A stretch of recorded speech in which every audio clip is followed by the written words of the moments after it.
Good afternoon, good evening, everybody. Hope you had a wonderful Thanksgiving holiday. It's Wednesday, and we're on part 12, which is just the base is really all that's left of this thing. I got quite a bit done as far as painting and did some decals on it, and flat coated it. Now I'm ready to start weathering it. So I'm sitting here trying to figure out what I'm going to do or how I'm going to do it. I've also finished painting the figure. I didn't get a chance to flat coat yet, but I was kind of hoping I would do that yesterday, but got tied up with other stuff, hanging Christmas lights, shit like that. So anyway, let me flip down to the camera here. We'll show you what my idea is and how I'm going to set this up. I had two ideas of how I wanted to do it, but I think I like the pilot figure standing in front, kind of facing the Mac, versus him standing kind of between it, looking the other way, kind of standing in front of, looking the same direction as the Tomahawk. Let's see here. Let's go to, I think, position 5. That's what I want there. Here we go. And then I'll move this out. So right now I'm going to carefully slide this out, and hopefully my pilot doesn't fall over. It's not pinned into the base yet. And I'll go to the zoom here in a minute so you can get a little bit closer. But so, what's up, George? In the house, Julius? Yes, thank you for the comment. I saw that before I started. He's always the first one in, like making comments before I even start a live stream.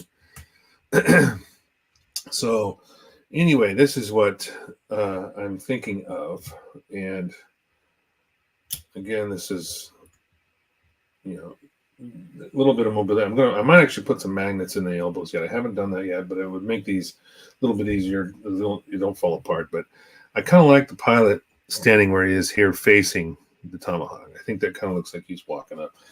The other idea I had was having him kind of between the legs here. Let me see if I can do this backwards. Standing in this fashion. But to me, I think it looks cool. Kind of like this, where he's,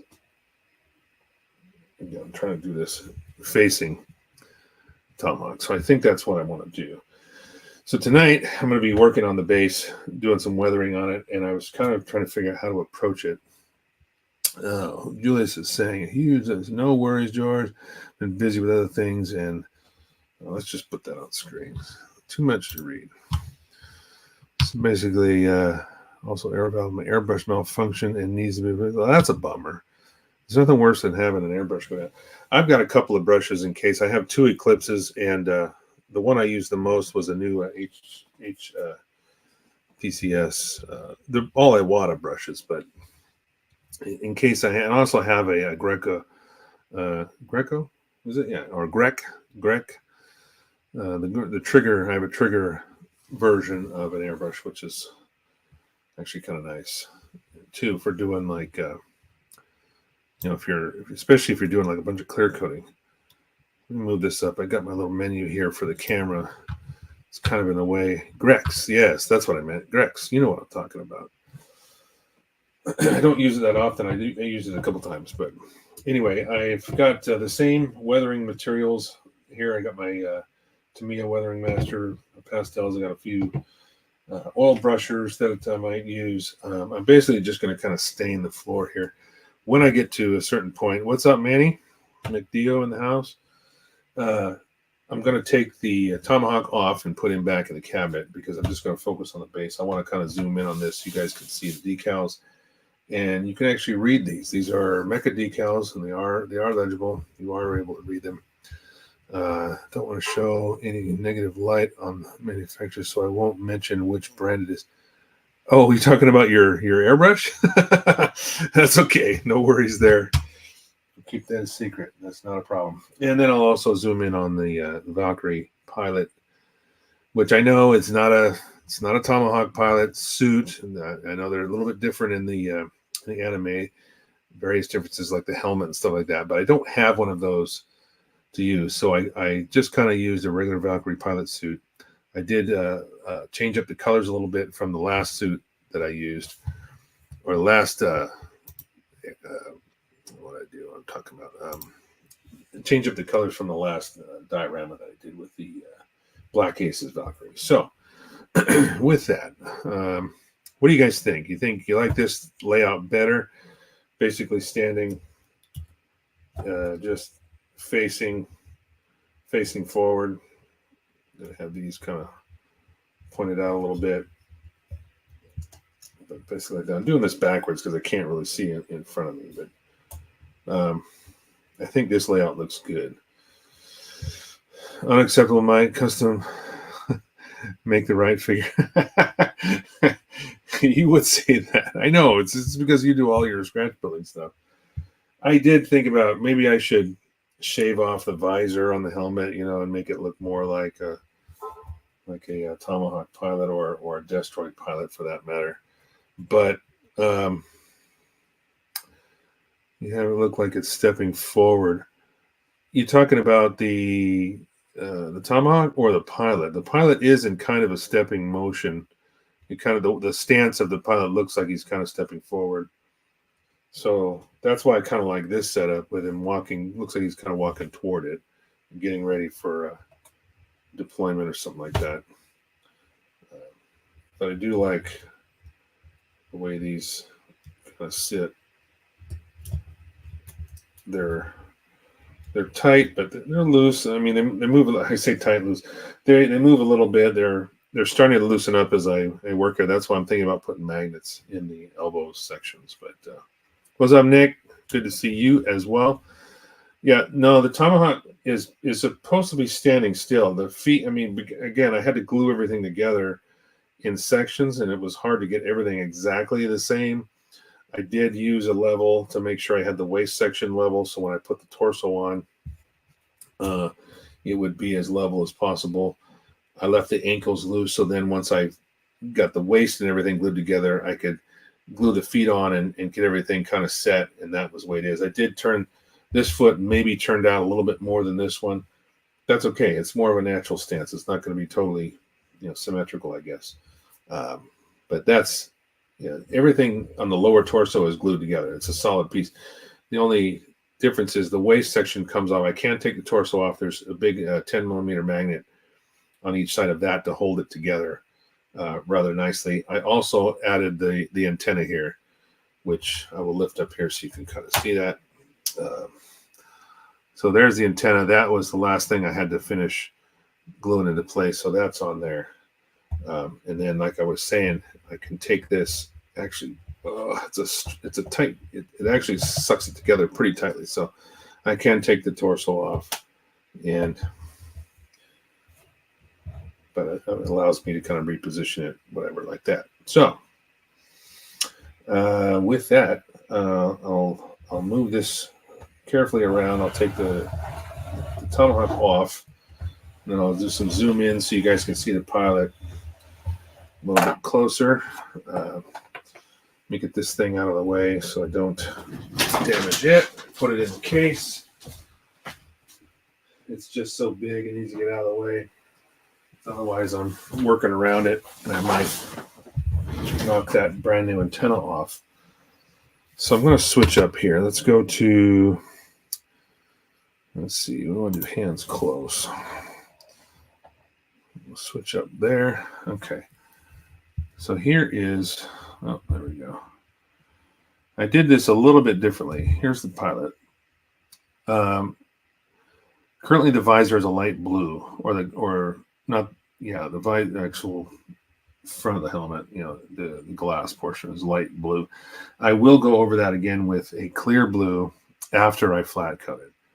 Right now, I just wanted that. The last one I did, because these were printed in clear plastic, I thought it would be cool to be able to see through the visor, so I left it clear, and I just put clear blue over the top of it. But the problem is, once you paint everything behind it, because it is clear, it makes it really, really dark, and you really couldn't see the blue as well as I would have liked to. In fact, here's the original pilot here. So you can see, I'm trying to get my bearings right. Okay. So the difference is, the other one's clear, but it's kind of dark. So by doing it in the light blue, now I can go over it with clear blue and it'll be a little bit brighter. And notice too that the original pilot, this is for the other diorama that I did. The suit is pretty much one color. And that's Mr. Color 515, which is all I use is Mr. Color lacquers. And that's a faded gray, blah, blah, blah, blah, something. That's the description of the color. But what I did is I used a 324, which is a light gray on the arms and the bottoms of the legs. And that, completed the color scheme. I think it looks really, really nice. And then I did his helmet in purple instead of blue, just to kind of change it up a little bit with different color schemes. But this is all hand painted, with the exception of the primary suit color that was airbrushed initially. That's basically the waist and the arms and around the head. That's what I did there. So this is what it's going to look like. I just have to flat coat it, and then I can go ahead and do my final touches on the pilot. I've also drilled a hole in one of his feet here on the bottom, which will go into the base, and once I decide on a permanent location for him. So as far as the base, there's the middle. These are all mecha decals that I use, except for the number 45 here. Those were some extra on an extra sheet of 148 Macross decals that I had left over. But these are mecha decals, and I don't know if you can see it, but each one of these circles, these were the holes that I filled. Last episode, I was filling all the gaps and holes in the, all the slits along the back edge, all the holes that were in, because now it looks like a cohesive base. There's not all these empty holes sitting there. Well, each one of these circles has a small decal that says attention on each one of them, and there's a total of 20 of them. Yeah, 20 or so on the base itself. So what I want to do, because this is already flat coated, I'm going to start adding some oils and maybe do some staining. I'm just trying to figure out in my head exactly how to approach it, because it's not a surface that's going to be anything's going to be running off. There's not going to be any streaking going on with like washes. It's just basically going to be stains, oil stains, and other stuff like that on the floor. Let's see, am I missing anything? Man, he was with Midnight Hatter. You guys are having your own private conversations. I have no idea what you're talking about. So, as far as these mecha decals, let me zoom in here. Let's see how close this will get and actually focus. You can read that. The fine writing, no, it's not going to let me get that close. I'll read it for you. Each one of those says, and let me bring up my camera here. I think I have a close-up. Yeah, here we go. So this little paragraph of wording here on these decals up here says, panel locks must be secured before sortie. All bolts and bushings must be checked before and after use. Please see the manual for proper torque calibrations. Only authorized personnel are to service these parts.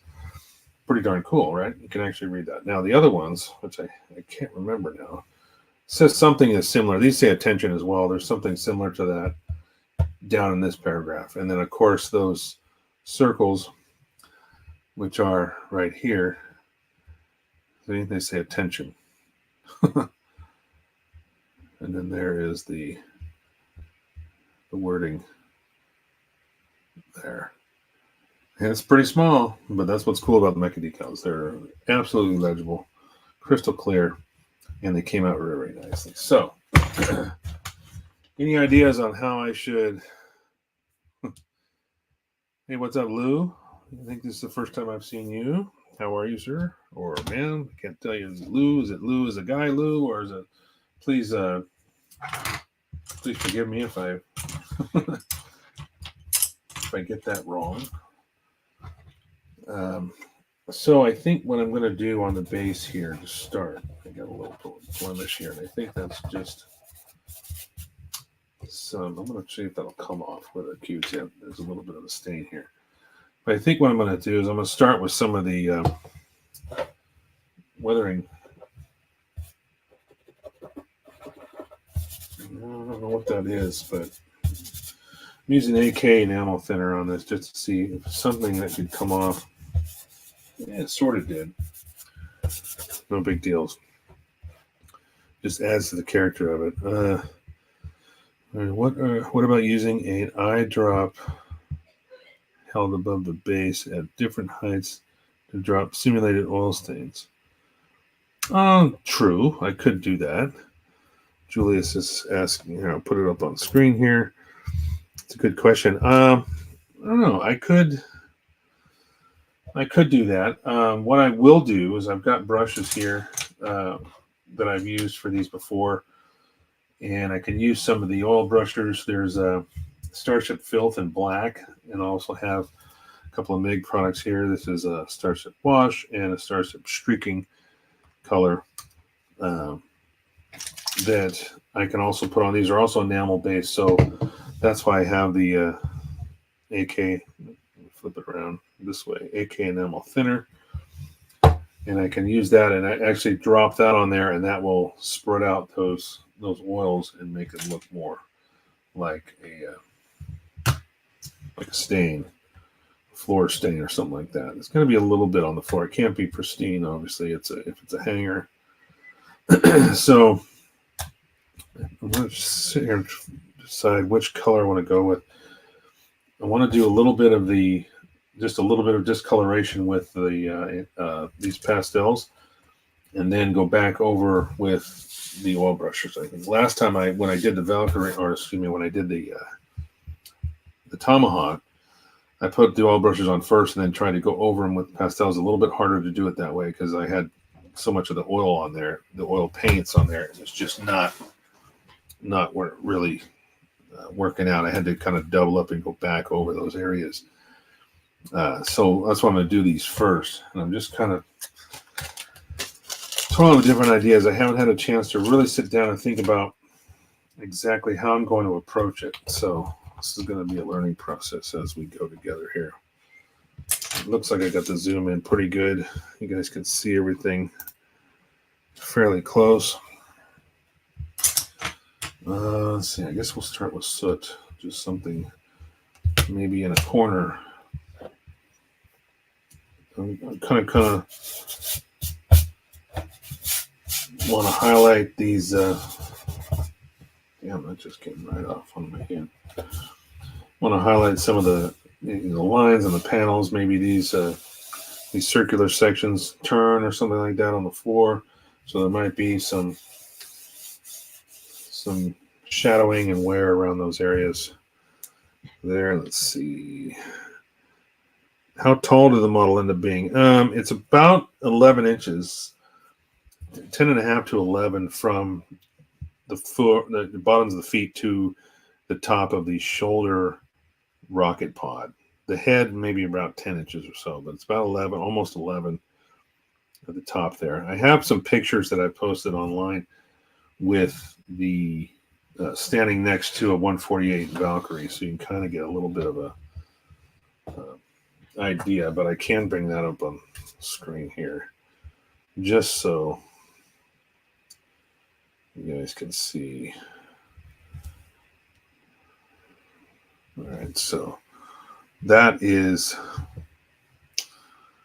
standing next to the Black Aces Valkyrie base that I had, the last diorama that I did. You can see the size of it there. And then I do have one other photo actually with a tape measure out. Let's see where I've got that right here. So there is from the side. So just under 11 inches. It's a beast. And the gouge is even bigger. And then at a 1/7/2 scale, it's massive. This is 148. I mean, can you imagine a 148 gouge? It would just take up this entire table. So anyway, back to this. I think I'm just going to kind of maybe highlight these lines a little bit just to kind of darken.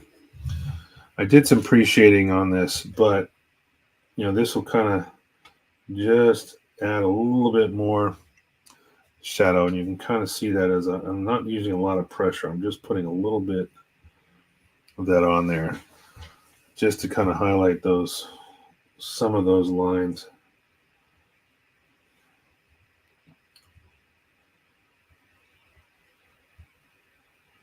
And then I'll go back and add the staining portion of it later. I mean, where these intersect too, you can also like darken a little bit of this little corner here, so those kind of blend together.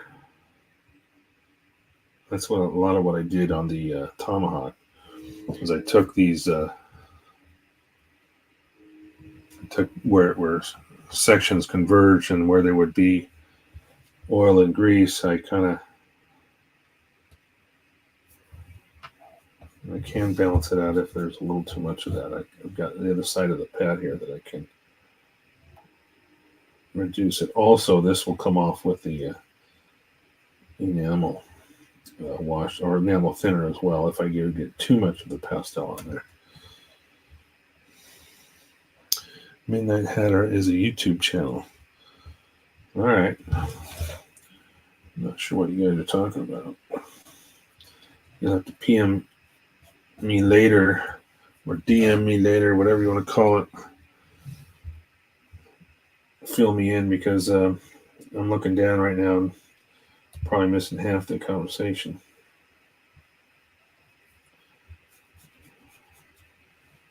So then once I get a little bit of that color on there, I'm just using the clean side of the pad to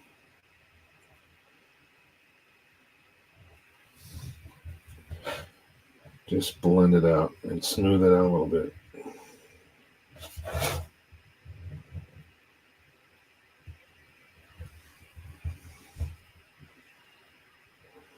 I'm trying to go easy too. I'm not adding too much.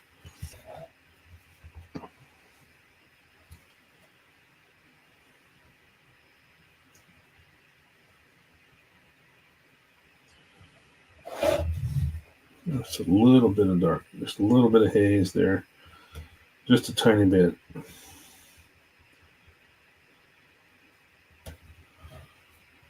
I like the way that looks, because it kind of gives a little bit of shadowing to these where these panels come together.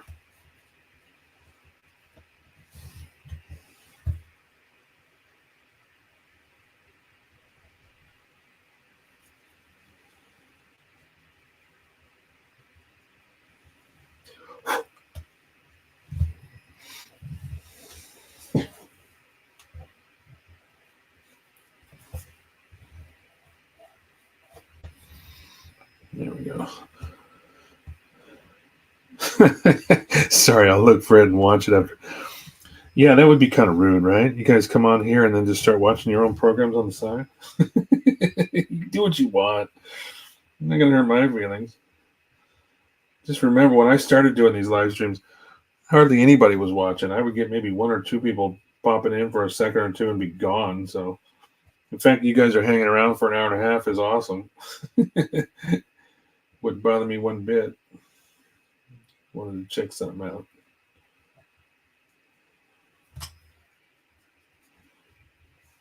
There we go. That looks good.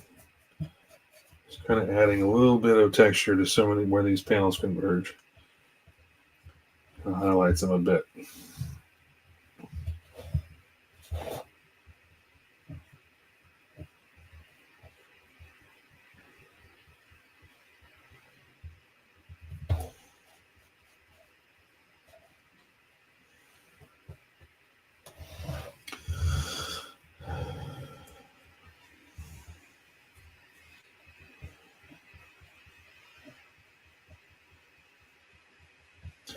And this is just using soot. This is the black color of kit. I think this is C. No, B. This is the Weathering Master B set, which has snow, soot, and rust. It's one of my go-tos. I use it quite often, especially with this Tomahawk build. I used it quite a bit.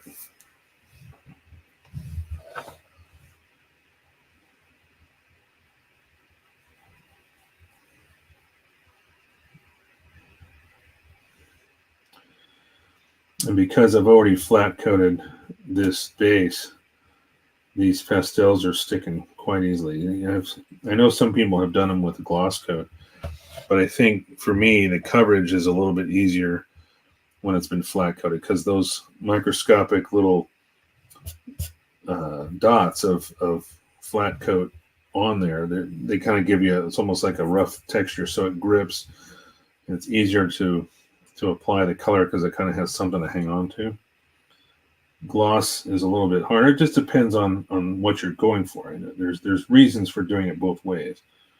I know Child of Mecca, Tim Harkins, he used the Weathering Masters on his airdrop, but he also did that with a gloss coat for a different kind of effect. Don't you forget it, Mike. We made you. George. You're not going to let me forget it, George. Yes, you guys did. Give credit where credit is due.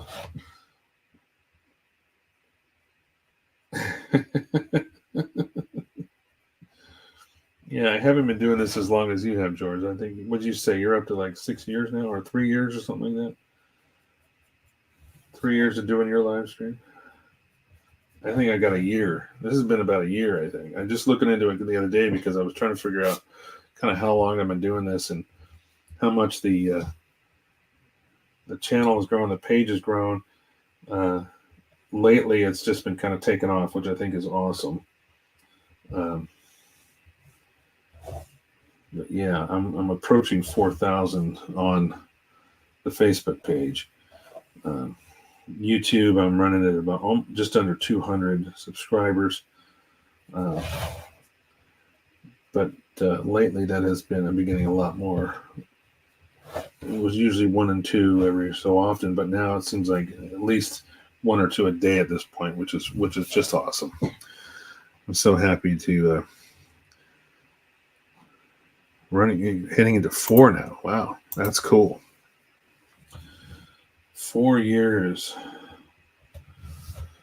So there we go. You can kind of see the difference between both sides. I'm just adding a little bit of color to some of these where these panels converge. Just kind of give the effect of this, maybe having some kind of rotation going on. Depends on the way you see it. It's just really the star of the show is going to be the Tomahawk. So this is just, I guess it's just as important, but to me, I'm not trying to spend a ton of time on this because I want people to look at the hawk. I don't want to detract from the star.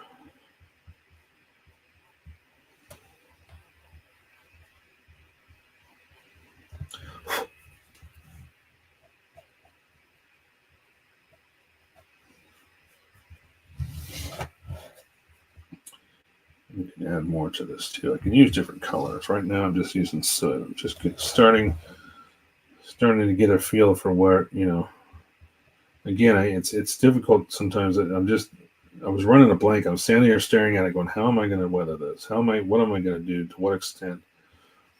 And so I'm just sitting there staring at it. And so it's like, sometimes you just start going, just do it, It'll come together as it goes. And that's what I'm kind of trying to do now. It's just,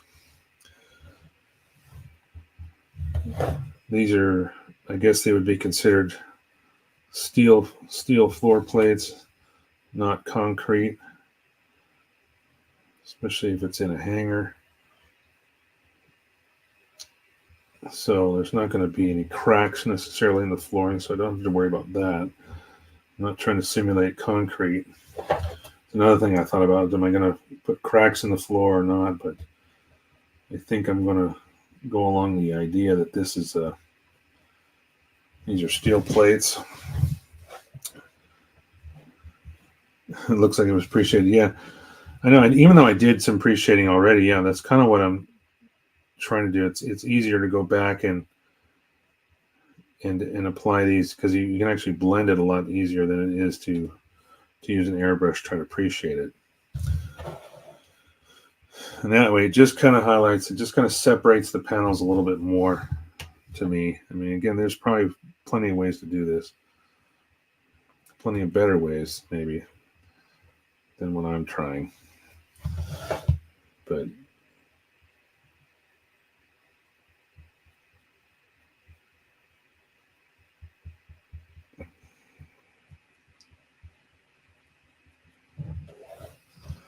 I think dings and dents and surface scratches.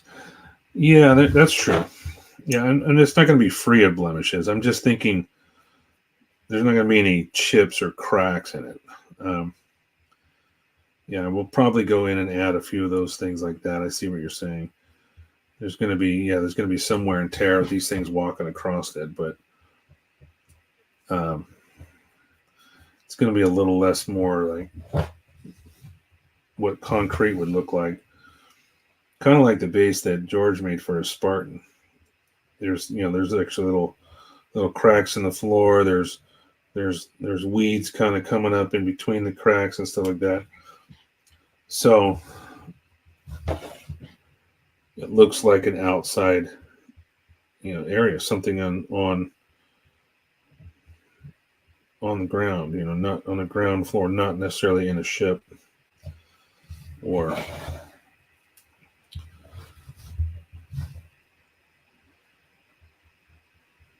for that matter on the SDF-1, which is kind of where these guys were hanging out mostly as surface defenders of the ship. So that's a nice start, I think, so far. Just gonna keep adding little touches here and there.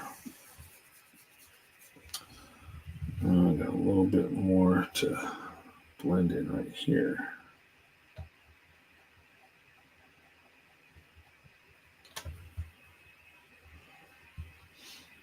All right, let's move over to see what mud can do. Mud has been my friend, even though it's a brown color. It's actually, I'm gonna probably I think I have a newer one. Here we go. I used a lot of the mud color here on. Actually, I can't even see it. This color here on the Tomahawk, and it added a lot of the shading effects that I was trying to get, just to look like a surface that was just dirty, not necessarily covered in dust, but just panels that have obviously not been clean, in quite some time. So I'm going to try blending a little bit of this in there just to kind of see what it does. Again, if I'm not happy with it, I just go back over it. Yeah, kind of like that, because it adds a little touch of color to the black, the soot that's there. A little more texture-wise, maybe.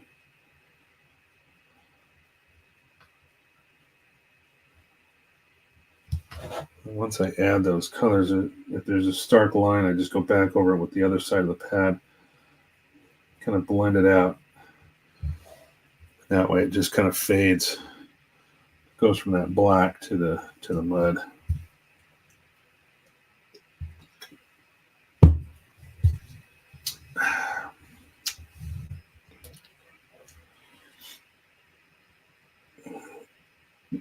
Oh, I know what I want to talk about too, maybe tonight. George, you were mentioning one of the days this week. I can't remember if it was, I know it wasn't today. I think it might have been yesterday. I'm going to flip this around. You had some chisels that were getting a little dull on you and you weren't sure how to sharpen them. Correct me if I'm wrong, but I remember you saying something about that. And I wanted to show you what I have. You might have seen it already. Maybe it was just redundant, but it'll be good for the room. This is a little darker than I wanted. I'm going to take a little more off here. I think I need, there we go. It actually looks a lot darker on camera. It's not quite as dark in person here. The camera's really picking up a lot of that. So let's just take a quick side note here. I'm going to slide this stuff aside. I'm going to take the base and slide it over here. So what I have is this. And this is from Harp. It is number H90B. This is a sharpening jig for chisels, essentially. There are two dials. This one in the front holds the actual chisel. This one in the back rotates the collar that basically holds the, you can rotate the collar. The chisel will always stay locked in place with this one. But if you wanted to, I don't know why you would need to, but if you needed to do a beveled edge, you could rotate this up to 90 degrees in either direction. So basically, we'll just use a rather large BMC chisel here, for example, so we can see it better. So you've got your beveled edge here. That's the side you're going to be sharpening. So basically this goes in, and because this is round, when you tighten this down, it's going to tighten it in a flat position. It's not going to be, off center or off axis a little bit. Now, what determines the angle? Let's see, what determines the angle here that you cut at is how far you have the chisel forward. So as you move this back, and this is the rolling surface, it's going to change the angle of how you sharpen it. So as you're rolling back and forth, I can actually take this and slide this back until it's flat on the surface. So now a line between here and here, let's see right there, a line between here and here is flat. And what I have is, and you can get more of these. I only have two because it seems like two is enough. I bought these diamond grinding plates. This is a 3,000. Actually, I have three. Sorry. This is a 3,000. I have a 1,500 and a 400. Obviously, 400 is going to be more aggressive. 1,500 a little bit less, and then this would be your finishing one.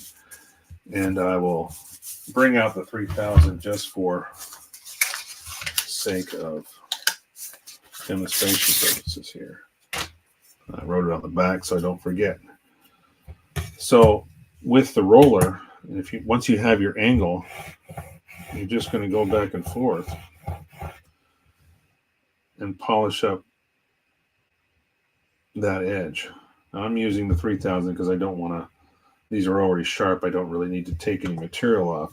But if you have a dull chisel, you can start with a 400 and that will really reshape it. I've seen some that have actually been chipped off the ends. Madworks, DLC, flat blade type. Yeah, I'm pretty sure they're all kind of the same. These are BMC. I have two of the newer, these were from, where did I get these from? These are the Line Masters from USA Gundam Store. Actually, it peeled the sticker back when I shoved it into the handle. This is the 4mm. I'm sure you could sharpen it the same exact way.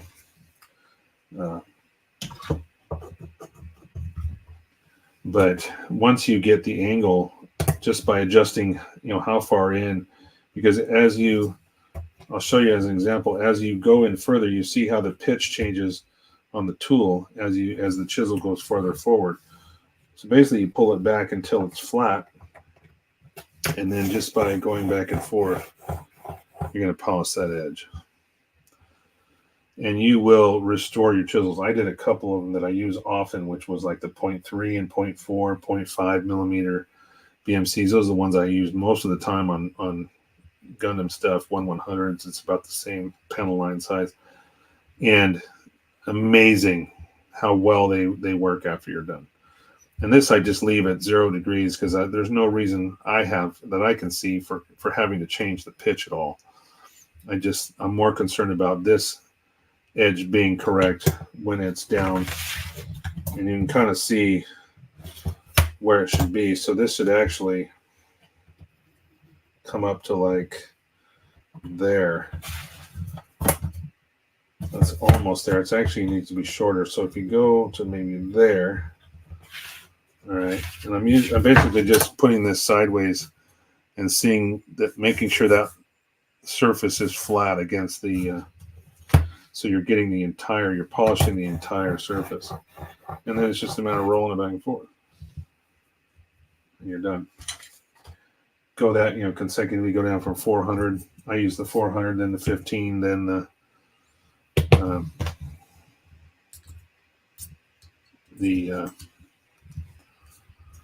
3000, and I've got a brand new chisel undone. So there you go. And I believe you can get all that except for the holder. I know you can get the diamond bits, the diamond plate, these diamond sharpening plates. You can get these on Amazon. And there are other grits available. I just bought 3. Otherwise, I'd own 12 of the damn thing. But I started with 3 grits that are essentially far enough apart that you can restore a blade without having to use too many different types. Just gonna put those away later. So, and I don't know where to find this. I believe a friend of mine, I'm pretty sure Ryan got them for me, RB Gunpla Works, got this for me in Japan when he was stationed over there. And what a lifesaver. It's been a great tool. All right, so we'll put that back. Get back to, I'll see if I can find a link for them and DM you. Yeah, see if you can, because I haven't looked for them in a while. The holder is the hardest thing to find. There are other ones out there that aren't quite as good. I know Tim actually used one for a bit, and he was not happy with it. It was something very similar, but it didn't hold the chisel quite as straight because of the design of the I can't remember how it locked it in place, but it just was it was a lot harder to keep it straight, whereas this one really clamps it down, and because it's round, and the BMCs are flat, they're always going to kind of center themselves automatically when you tighten it down.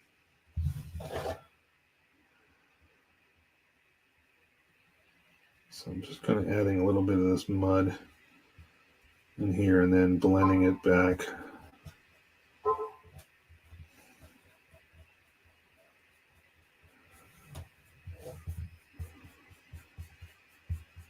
By doing this, it kind of takes the look of that line away. I know on camera it kind of looks like there's a line there, especially here. You can almost see like the transition between colors, but in reality, it's really not. There's really not a lot of that there.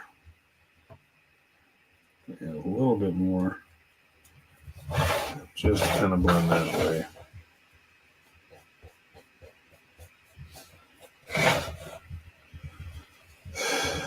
Yeah, not sure. It's a little bit of a experimentation process. It just kind of playing around with it to see what the effect is. What I'm I'm trying to achieve. Just want to add a little bit of, make the panels kind of a little bit of separation there other than just the panel lines. Just by adding the color.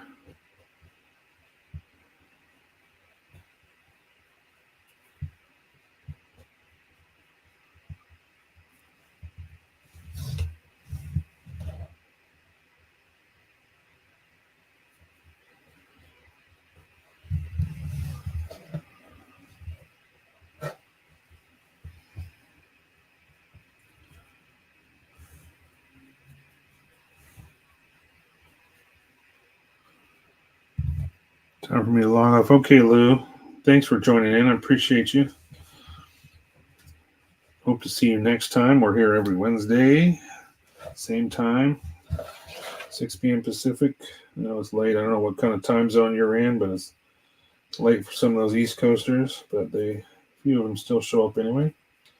Like George and Nick and those guys. I think Nick's in Texas, I believe, if I'm not mistaken. My memory serves me, which is not the best at this day and age. My memory is never as good as it used to be.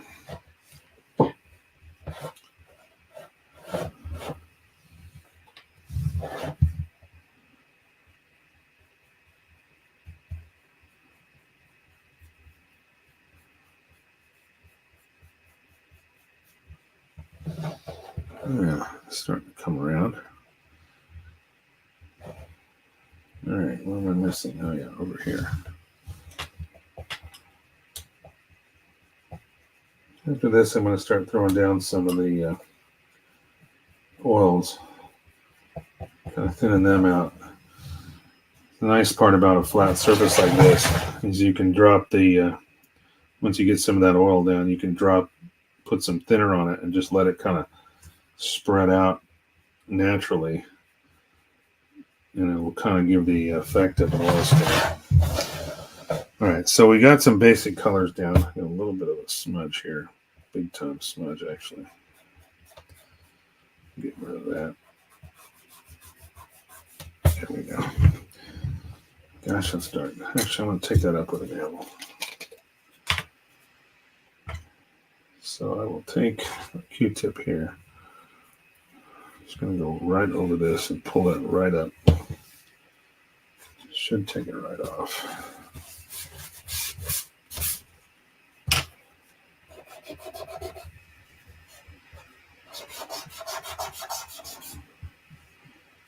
It's pretty much gone at that point. There we go.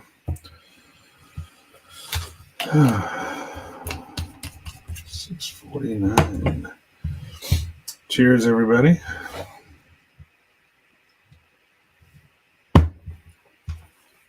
All right, so let's see here. The feet are basically around this area here, but I really want to, let's see, I want to try some of this Starship Streaking. This is Starship Streaking by MIG, which might as well be AK, same thing. The two of them used to know each other. Then they got a divorce, went their separate ways, and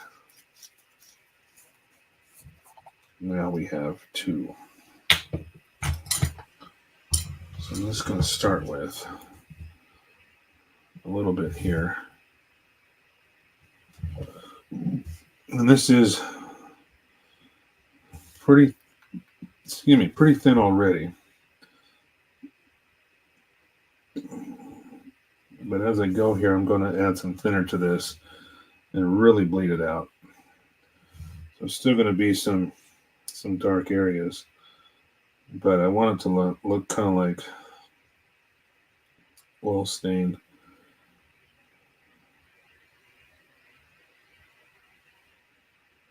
Some drips, stuff like that.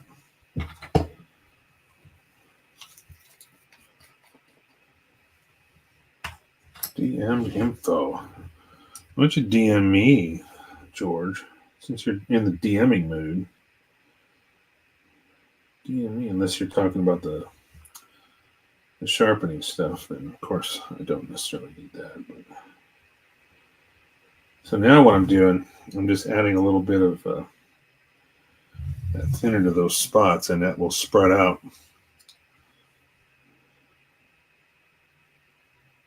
and really kind of take on its own character of its own.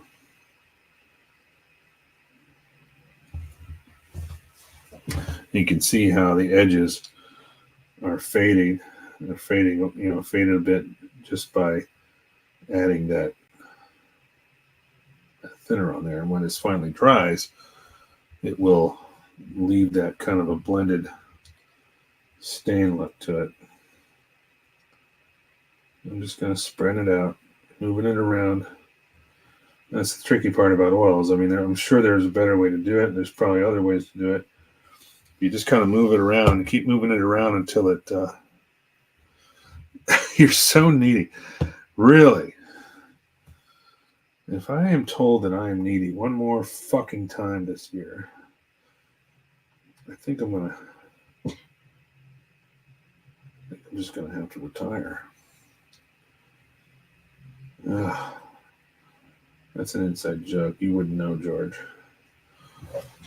So now you can see as I've added more thinner to this, it's starting to look more like a stain on the floor rather than that dark. And again, you just put a couple drops on there. It'll start to spread out, and you can kind of move it around. And that's just by using the enamel thinner. This is the AK odorless enamel thinner. I really like this stuff because it does not have an odor to it.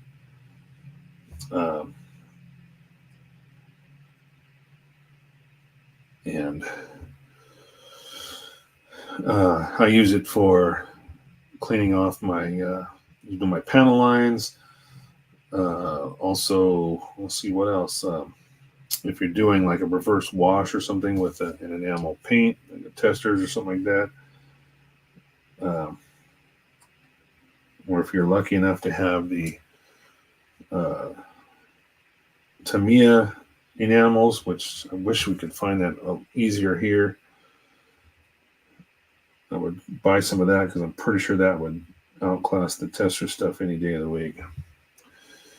So now this is starting to look more just like a nasty oil stain. As I'm just working it around, kind of thinning it out, letting it do its own, its own bleeding, so to speak, just by adding more of that thinner in areas and letting it kind of blend out.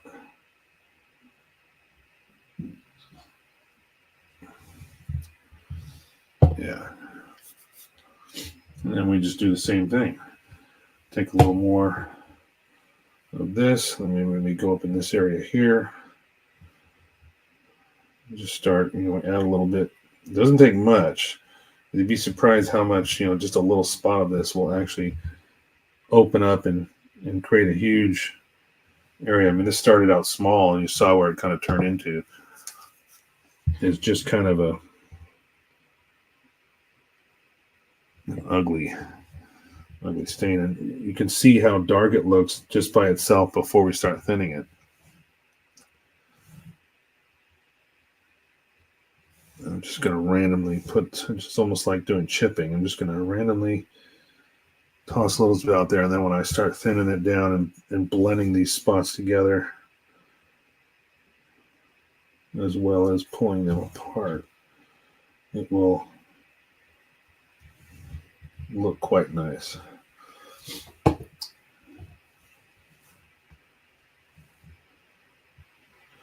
And initially what I do is I just take the brush and just drop the thinner right on it. Let it kind of start spreading out on its own, and then go back in and touch those areas. My buddy sent me a text. That's what that was. He must have forgot I'm doing my show now. So, yeah.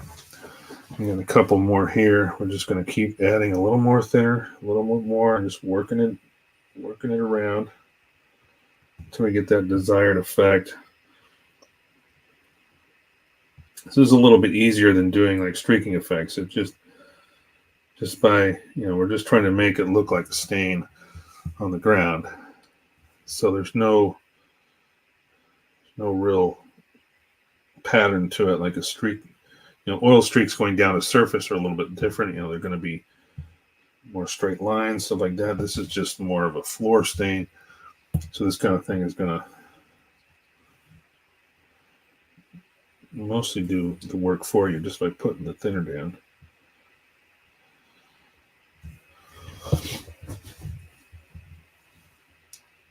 And then it'll lighten it up. The thinner also helps, too, because if you do get too much on, you can just take a Q-tip and literally wipe it right up before it dries, because the oils stay suspended for quite a long time in the thinner. You kind of see how, as we keep working at this, how it changes and it starts to look more natural.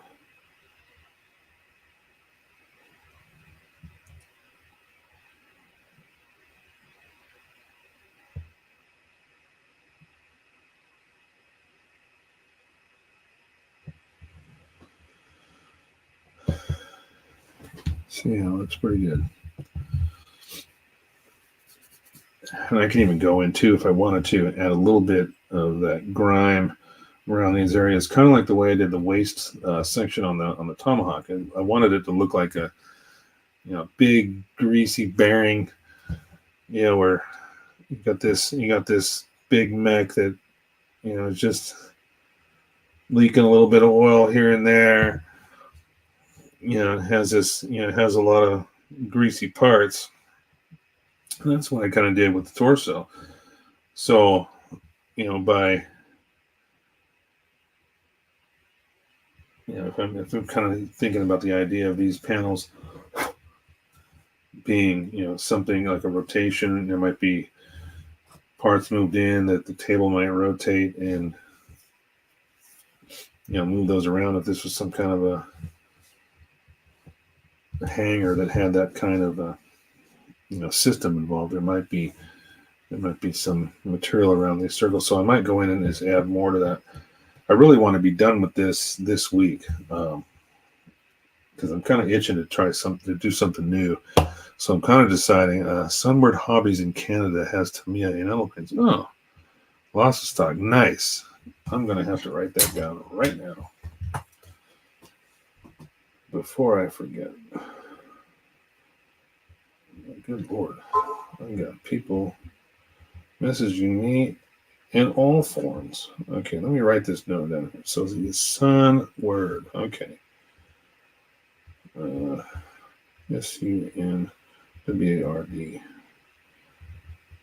Hobbies. Okay, cool. Thank you, George. You're the best. Is I am dying to try them. I don't know. I haven't actually tried the Tamiya enamels, but I can imagine that they're a lot better than the Tester's garbage, even though that's pretty much what I sell for, because it's readily available still. So, what do you think so far? Got a few stains on here. Just kind of working this around a little bit, randomizing it. I think it looks pretty good. Pals helping pals. Yes, you are correct, sir. Definitely. Might even do just a couple dots over here on the numbers. The pilot's going to be standing. I do think I like that idea of having him here facing the Tomahawk. I think that's going to look a lot better. So as this begins to dry, you'll see that what remains kind of starts to pool in one area. So I'm just going back in and kind of touching those areas up, spreading it around a little bit, making sure there's no hard lines, trying to keep the lines soft. The perimeter lines, as the stuff moves out, it kind of creates an outer line. I'm just trying to loosen that up, so when it finally does dry, the final result is something that looks a lot more natural.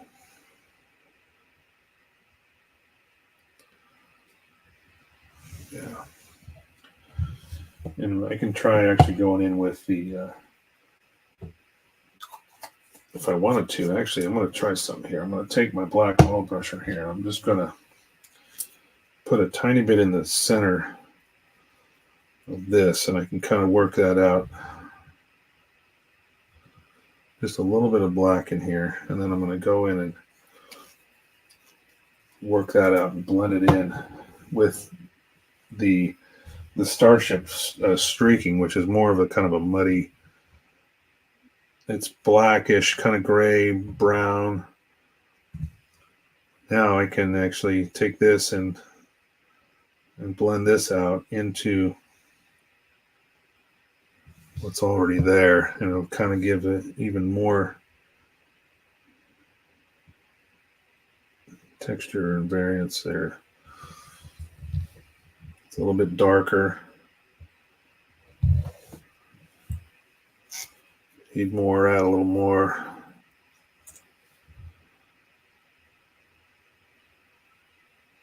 And because these are enamel based, they're going to thin out nicely with the enamel thinner.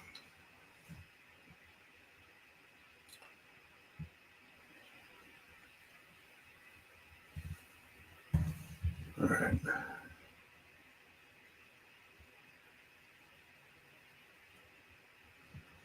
There, it looks better.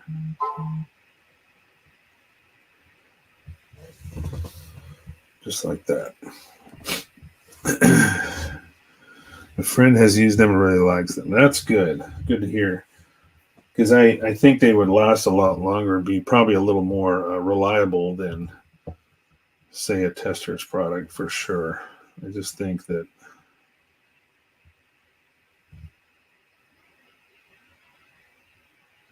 I mean, for doing reverse washes, or for that matter, I mean, Testers is probably kind of only the thing I had. You know, the only enamel paints I could really get my hands on back in the day.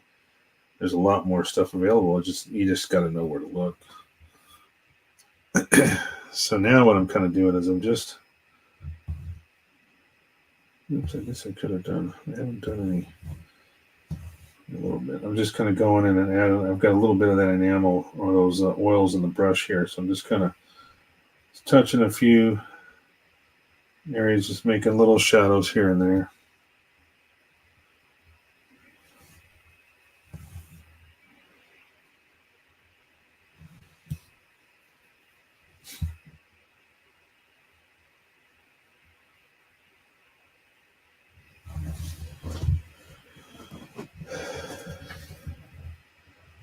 Yo, Clint is in the room. What is up, Clint?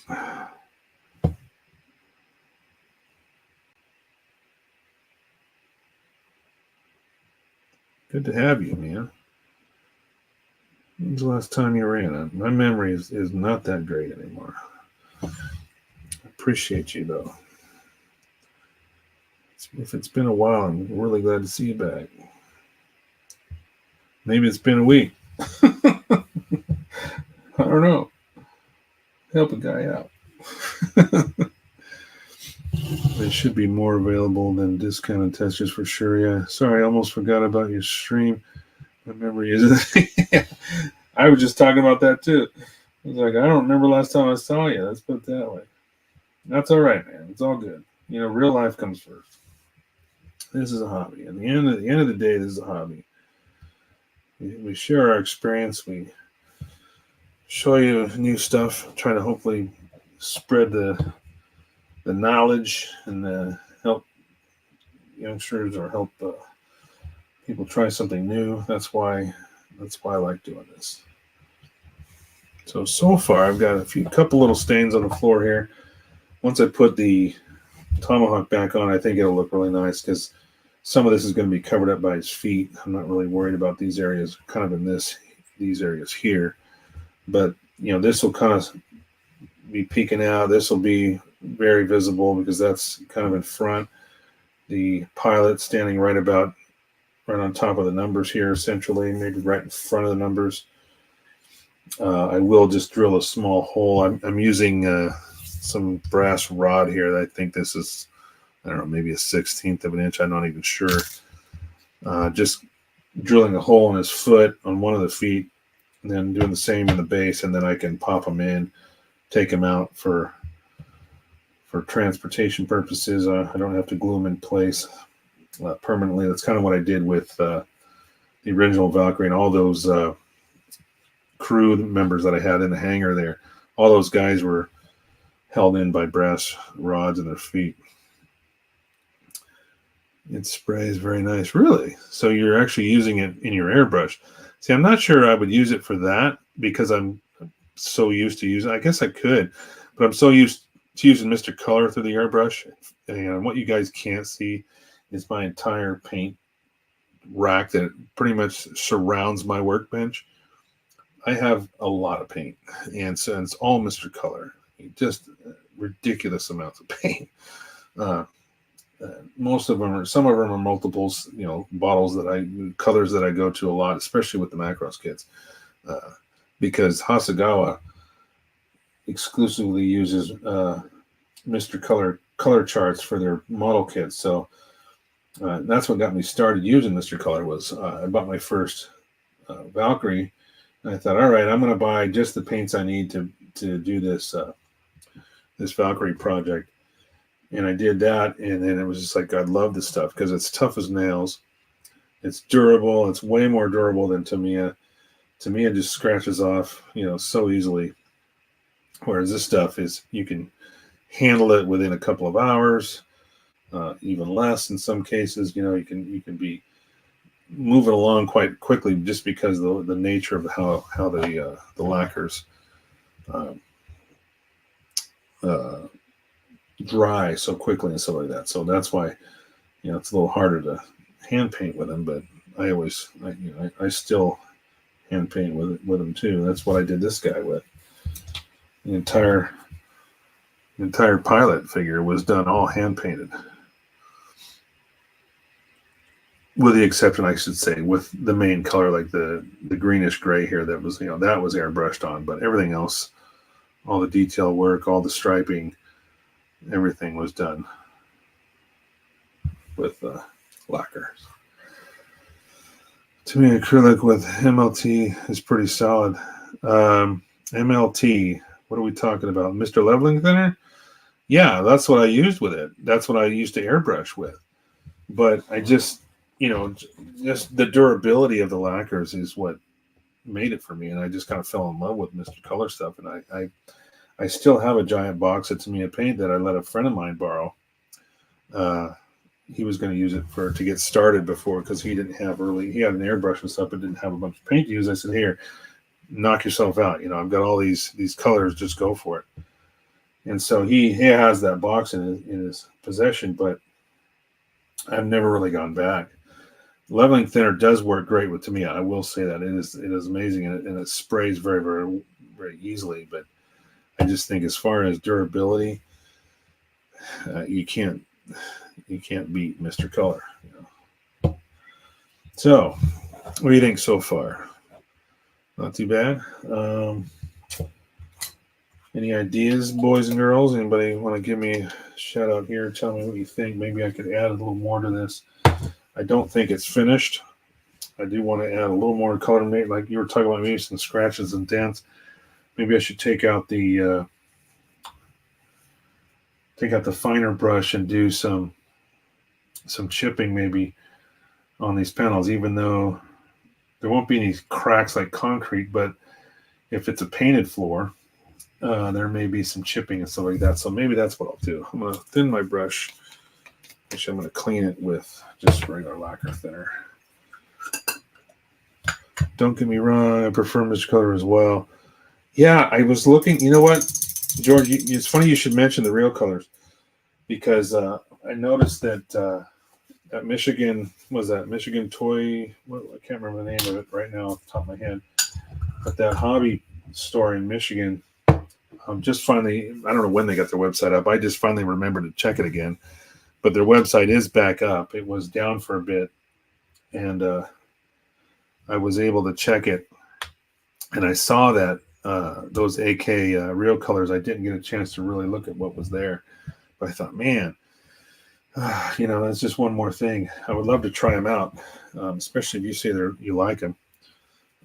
Maybe another color oil, oil. Oh, for the oil stain, yeah. That's what I'm trying to look at here. What I got, I've only got 3 oil brushes. One of them's a white, and then I've got, white might be interesting. If I really thinned it out, it might actually. I don't know. Do I chance it? I suppose I could just take it off if I don't like it. Was this custom base you made? Love the design. Staining looks very nice and subtle. Thank you. Clint, no, these are old chain base. This is the floor sections of some old like Gundam chain bases that I had. You could connect walls and stuff like that, but I filled all those holes. That there was a bunch of holes along this back section here where you would put the walls in if you were going to have back walls or something like that. And then I actually cut off all the tabs that were like the connection tabs on the edges, and then I trimmed it in some like 10 millimeter styrene plastic. You can kind of see by looking at the back of it what I actually did. It's just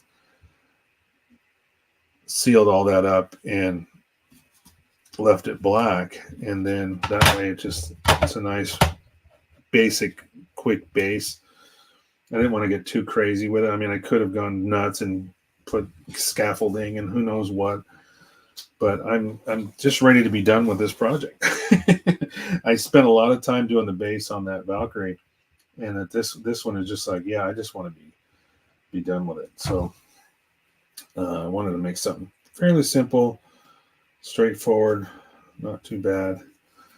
I'm going to use a little bit of this white in a couple of spots. See what it looks like. I'm going to try to blend it out and see what I can do with it.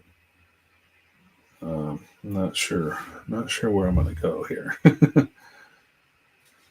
No, it was kind of nice because I can actually show you if you want. Give me a second here. I'll pull the box down. And I'll show you what I started with. I got a box of this stuff up in the air here. Give me just a second, boys and girls. So,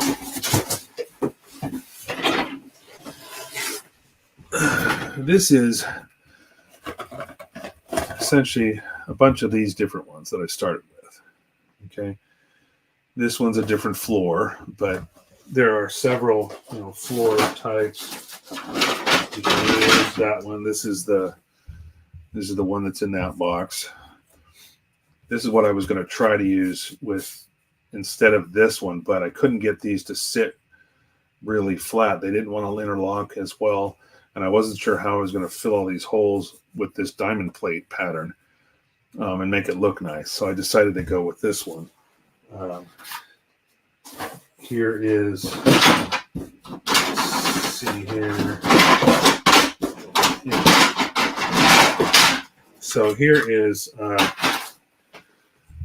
this was the panel that I used, one of them. So you can see the circle pattern there and all the holes. I went ahead and filled all those holes with plastic rod, and then filled all these areas here in the back for like where the wall would go. That was all along this back edge. So I filled all that and made sure it was nice and flat before I painted it.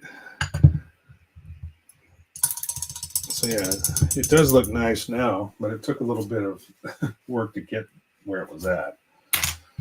because I just don't like those big holes in the floor. I know they're functional for as far as adding parts, and some of the action bases for the Gundam kits, they use that kind of stuff. It just, for me, it just bugs me. If you're not going to use them, fill them in, because think about if you're trying to create a story like this, what would it look like in real life if you had a 12-inch hole in the ground? This is pretty much what it would be like, right? If you put this pilot and take this guy and stand him right here next to that hole, that's about maybe a 10 to 12-inch hole in the ground. It just wouldn't be there, right? Yeah. This is a floor piece. Yeah, this is. Oh, those are the floor pieces I have. I have the circular design for I've seen them. Yeah, they have different wall sections. Like here is. Let me grab a back wall here. I'm making a bunch of noise, but so there's quite a few different wall pieces to choose from. Let's take you out of the way before you get down. So this is like a big hangar door back wall, and then they have like this. There's another nice kind of back wall, some structure there. And then if you want to get really crazy, then you got this one, which has a piece attached to the top of it. This is what actually makes it stick into the back. You have to put one of these on the bottom, and it has those slots that stick into the floor. But yeah, they're kind of nice. They're cheaply made. They're probably Chinese made, and they don't fit really well. They don't fit very well together. They're kind of, maybe they're a little warped or something like that. So it takes a little bit of extra time to get it perfect. Give me 1 second, gentlemen. I will be right back.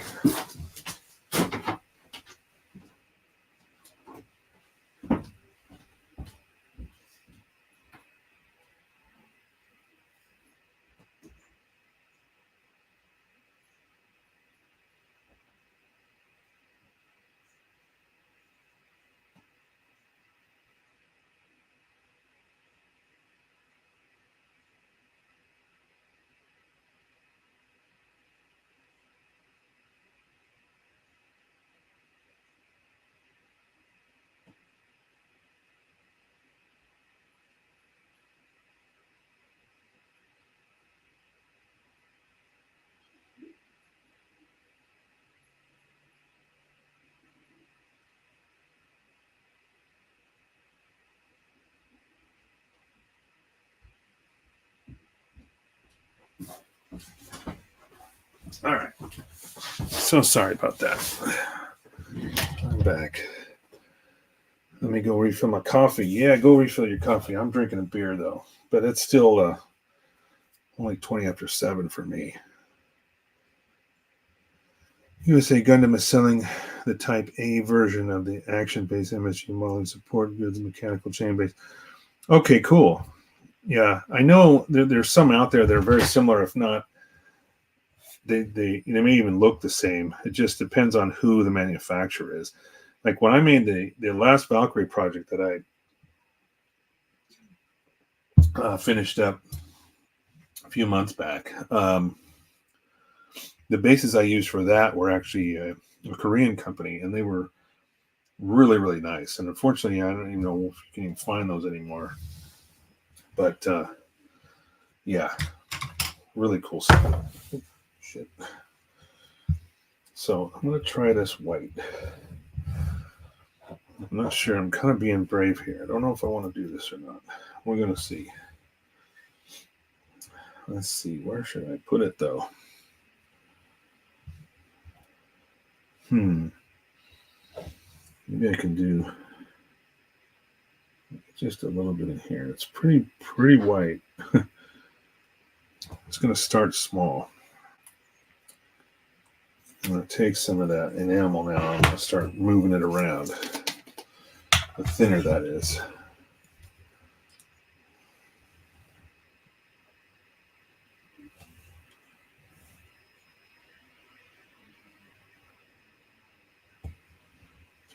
bleeding right into my panel lines. I don't know if that's going to work out. It's kind of just running into my panel lines, isn't it? Yeah, I was trying something a bit different, but I'm not sure that's going to work. So I think what I'm going to do is zap this with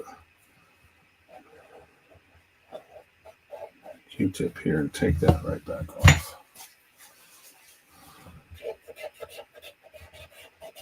What's nice about the enamels is you just go back in and soak it up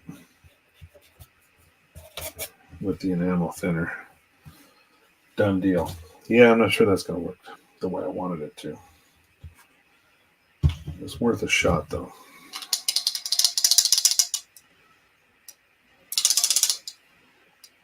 I think I'll just use the other. I'm going to use some of that wash. I have another the MIG product here, which is the Starship wash. I'm going to see what color this is. Should be slightly different than. Looks like it's more of a darker brown than the Be Brave. Together We Roll. That's my brother, I think, online. How you doing, bro? Popping in as Together We Roll, huh? Nice. Ooh, gosh, this hasn't been used. This is the first time I've ever opened this. It's one thing about these MIG and AK products is sometimes they get a little gooey. All right, let's try this again. Let's try it. You know, this is more of a muddy brown color. A little bit. It's very similar to the Starship Filth oil brusher as far as the color of it.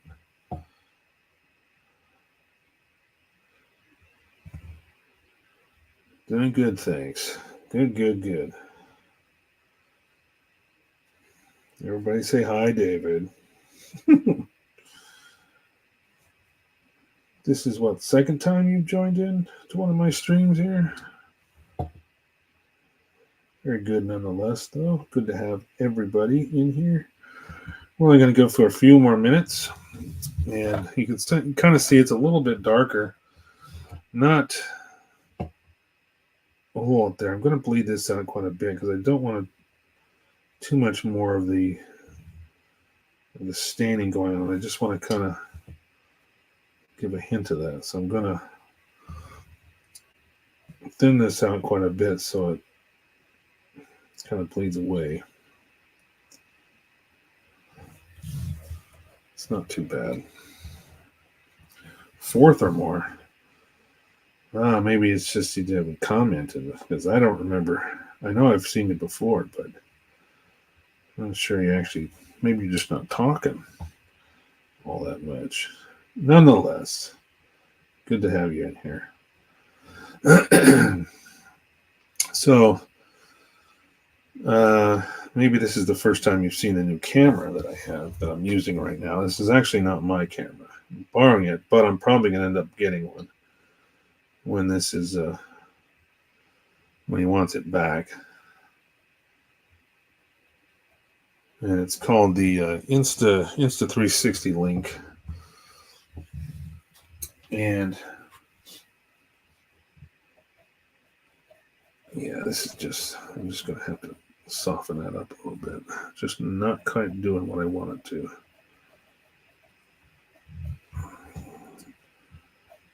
A little bit of a stain there, but not much. Problem is my stupid Q-tip is leaving fibers. I don't want fibers. So the new camera here allows me to switch. It's got a gimbal. This preset camera locations. This is my close-up of my hands. I can go, let's see. That's position 1. That's face. Let's go here. This is my down look, so that's a little bit further back. Small Christmas gift. Yeah, perhaps. So here, this is another position here, which kind of faces the table. Then we've got position 1, which is down but further away, and then of course we got my face. Anyway, we're getting close to finishing up here. So, oops, I wanted to go, I think, hands close. Yeah, that's what I want. There we go. Zoom back in. And we're going to finish up what we're doing on this. Not much left to do here. Just a little bit more to figure out. Maybe what I should do is, like I was talking about earlier, was take out the chipping brush, a little bit smaller tip, and do some chipping on the floors. I think that would probably bring this all together.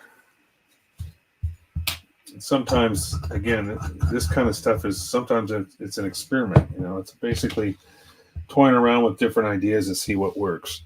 Right now, I've basically got a decent starting point here with some of the shading and some of the pastel work, and then added a little bit of the oils. And then what I'm going to do next is I'll probably bring back out the, see, where is it? That's I think I might actually still have it out. No, I think it's number 41, which is my, to me, the Mystery Color number 41 red brown, and that's kind of what I use for chipping. So, it's not black. I could use black, but it's a little less stark than that. And just do some, maybe even take a small chunk of a sponge, put it in some tweezers, and then I could do some stippling that way, kind of give that kind of small chipping effect. But at least with the brush, I like using the brush because I can kind of control it a lot better, especially when I'm trying to maybe put those in areas that, like I said, these panels, if these panels were intended to spin, maybe there would be some paint chipping around the edges, something like that. So that's what we're going to do. Anyway, with that, let's go back out here to my face camera. I'm going to take the glasses off. We're going to say thanks again for everybody that joined in tonight. Appreciate each and every one of you for coming in and hanging out with me. Hopefully be done with this week. I think it's right around the corner. Probably in the next day or two I'll be finished and we can talk about the next project. Actually can take another second to maybe talk about that. So you guys, what do you think I should do next? It's been a while since I've done a Gundam kit, but just not feeling it.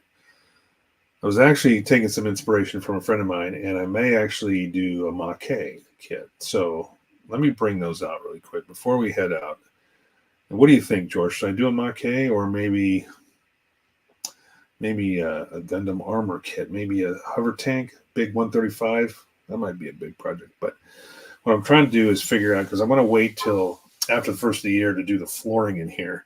I'm going to put some wood flooring, actually laminate flooring, but I'm going to pull the carpet up and try to do that without gutting the room, which will be an interesting project because I'm going to have to slide everything over to one side, do the floor, then slide everything to the other side and do the rest of the floor. So it's going to be challenging, but I think I can figure it out. So give me a second here.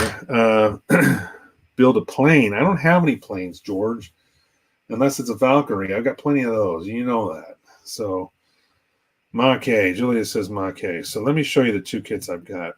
Let me go back down to, let me just go, hover tank 135 would be really cool. Yeah, I'll bring all those out here in just a second. Let me go back down to this look here. And I will bring out the kits that I'm thinking of doing. So 1 second.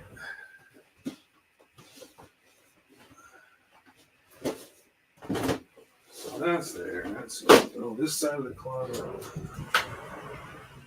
Oh my goodness gracious me. There's so much stuff. Give me a second, boys and girls. There's a lot of crap in the way. Some of this stuff is buried. I think George is going to get a Christmas gift in his in the mail. He doesn't know what's coming yet, but he's going to be hopefully pleasantly surprised. Okay. Now that I have George's address, I'm going to send him something. He doesn't know what it is yet, but I'm sure he's going to get more use out of it than I ever did. So I've got this one here, the Super Jerry. Pretty cool. And of course, all Mackays are 1/20 scale. This was made by Wave when they had the license for it. I don't know if they still have the license. I think Hasegawa has it now. In 2009. So I've got the Super Jerry, which I'm leaning a lot toward. But I also have the 30th anniversary Altair. So it's a tough decision. It's like, which one do I want to do? Altair or the Super Jerry? I think the Super Jerry. But if I don't do either one of these, here's the other two options. I've got this one I acquired from a friend. Oops, that was just nothing big. Oh shit, almost knocked my microphone off. I'm knocking shit off here. So I've got the platoon briefing set with a hover tank. There's also some resin parts in here that did not come with the kit that my friend included when he sold it to me. Jerry. Okay, sounds like you want the Jerry. But one other thing, what's up? How are you doing, Jonathan? Good to see you. The other thing that I have left would be this guy. I need some big boxes. He's not going to show up completely on camera, but the Gundam main battle tank. That's right, 2 barrels. So I've got that as well. So you said the magic word, which was what? This guy? What were you talking about, Chris Pebbs? What did I say? I said the magic word. What was that? Mackay or Jerry? So I think everybody's leaning toward this guy. Oh, keep doing it upside down because the camera switches around on me. The Super Jerry. Yeah. I like this. And there's some resin. Oh, resin. That's why. Yeah. Well, I could open that up really quick since we're talking about it. I know we're going over here, but that's okay. There's no time limit to these kind of things. So I don't remember what's in here. Let me open it up and see. So I've got this little Gerber baby food bottle in here. There's some resin bits and some of the other pieces that came with the kit. Yeah, it's a complete 135 scale cover tank. Nice decal sheet. I don't remember exactly what. It was just some extra stuff, I guess. Maybe it's just some of the, like some accessories for the briefing set stuff. This doesn't look like much. It's just there's some of the windows in here. The figures. Maybe it's the figures. I don't remember if they came with it or not, but it's the briefing set, so it comes with the table, all that stuff. I don't see anything else that looks like it's not included in the original kit, except for what's in this little bin here. So not a ton of resin, if any. I thought there was much more in there, but it doesn't look like there is. So Jerry or Hubbard Tang gets my vote. Yeah, like I said, a friend of mine has pulled out a Mackay kit, and he's been building it in the last couple of days. And let's go back to this picture here. Anyway, so it kind of got me inspired. I've been staring at these. I acquired these at a really good price, and it's an unfortunate thing. There was an older gentleman that has now passed away. He belonged to one of the model clubs we had here in Washington, and he was having difficulty with his vision. And he actually messaged me. He actually put out to the group. This was the Galaxy Hobby group. We had a Galaxy Hobby store that closed because the owner decided to turn it into a gym and they had to move out and they never reopened. But he messaged the group one day and said he was selling all his kits because he just couldn't see anymore. And it was kind of sad, but I went over there and I just paid cash for a ton of these kits. I ended up selling them to some of my friends at my cost. And I kept those too because I wanted some Mackay kits. He had a bunch more, but I wanted some. I bought more of the interesting stuff, the bigger, the mechs and stuff like that. And I kept these too for myself. Some of them were duplicates. And so I've been looking at them for a couple years now, and I'm like, maybe I should build one. So I think you're right. I think when we're done with this base, we're going to go with this Super Jerry and make them all dirty. That's what Mackay does. They get them all greasy and dirty. So anyway, once again, everybody, thanks for coming. Thanks for joining in. Appreciate each and every one of you. Please be good humans. Be nice to your parents. Otherwise, you know what's going to happen. Anyway, we'll talk to you soon. We'll see you next week. Same time every day. Same time every Wednesday, 6 p.m. Pacific. Thanks again. Tell your friends. Hit that subscribe button. You know how it goes. We'll see you guys next time. Take care.